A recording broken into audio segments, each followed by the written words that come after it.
शासनानं खरीप 2023च्या संदर्भामध्ये एक जुलमी परिपत्रक काढलंय आणि विशेष म्हणजे लोकसभेची आचारसंहिता चालू असताना ज्यावेळेस केंद्र शासनाला हे लक्षात आलं की महाविकास आघाडीला महाराष्ट्रामध्ये भरपूर यश मिळते, महायुतीला अपेक्षित असं यश मिळणार नाही, त्याची सूडभावना उगवण्यासाठी हे जुलमी परिपत्रक काढलेलं आहे।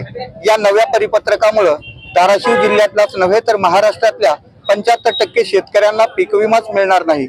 एक त्या धाराशिव जिल्ह्याचं या परिपत्रकामुळे 900 कोटी रुपयाचं नुकसान होत आहे।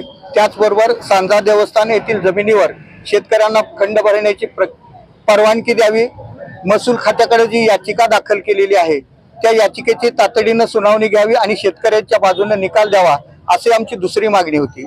आमची तिसरी मागणी रब्बी हंगाम 2000चा शेतकऱ्यांना वगळून जो पीक विमा दिला जातो तो सरसकट शेतकऱ्यांना दिला पाहिजे। त्याचबरोबर